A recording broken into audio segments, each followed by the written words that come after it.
Continuing on my quest to get to battle for Muni as quickly as possible, I have come to Raid the Cave, Star vs. the Force of Evil, Season 2, Episode 15A, responding directly to the events of the previous episode, Bon Bon the Birthday Clown, which I would argue, despite being a very good episode, has the worst title of any episode of this show so far. Star drags Marco along to rush back to Muni to ask Buff Frog directly if he knows where Ludo is holed up. The Buff Frog plot and the Star plot finally cross over. Buff Frog directs Star to Ludo's lair, and she bursts inside, attacking indiscriminately, not realizing yet that Ludo and his forces have abandoned the lair, and instead a group of counterculture monsters have moved in to take his place. These counterculture monsters actually like Star and respect her for going her own way with things within her society. They allow her and Marco free reign of the place to investigate, but there's really nothing there for them to investigate. Glossaric and the book certainly aren't there, which at the end of the day was Star and Marco's goal here. But Star does know that spying spell from the previous episode. When she's left with no other alternative, she does use it to find Glossaric and even communicate with him, as he is able to see her likewise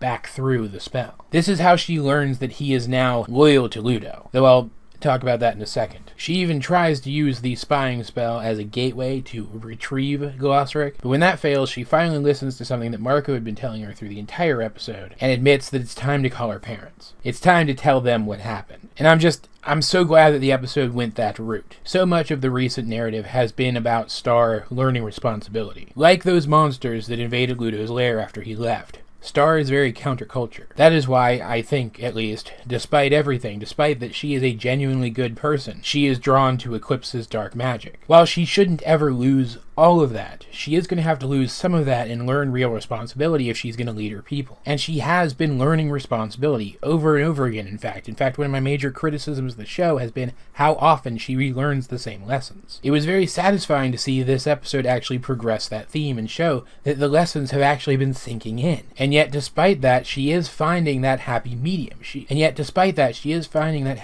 Like I said, she should never lose all of that counterculture.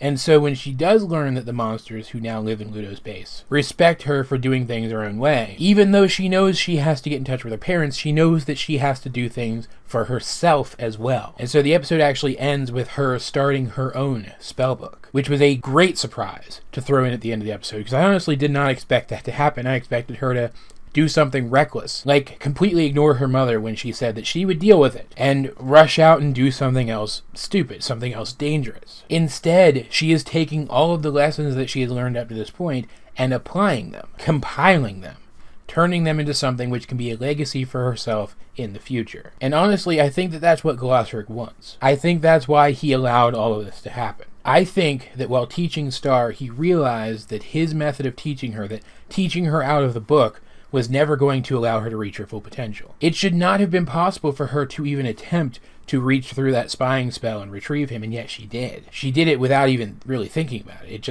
It's something that she knew that she could do, and she did it. And you could see that even Glossaric was impressed. I think that he realized that she had this level of potential, and so he left her behind to inspire her to reach it. He even said so himself. She said to him, "I need you," and he said, "Maybe this is what you need." This being him with Ludo, separate from her, forcing her to continue to grow and mature without his guidance. And yet, despite that, even this is a form of guidance. He's still guiding her in his own way. Honestly, despite everything else good that was in this episode, the payoff of the Buff Frog plot, some above-average visual humor, the scene with the new spellbook at the end, despite all of that, I think that the conversation between Star and Glossaric in this episode was by far the best part, and may be the best dialogue between any two characters in this show so far. I will be skipping the next episode, Trick Star, at least for the time being, and moving directly into the episode Running with Scissors, just to let you guys know. That said, what did you guys think of this episode, Raid the Cave, if you have seen it? Let's get a discussion going in the comment section down below.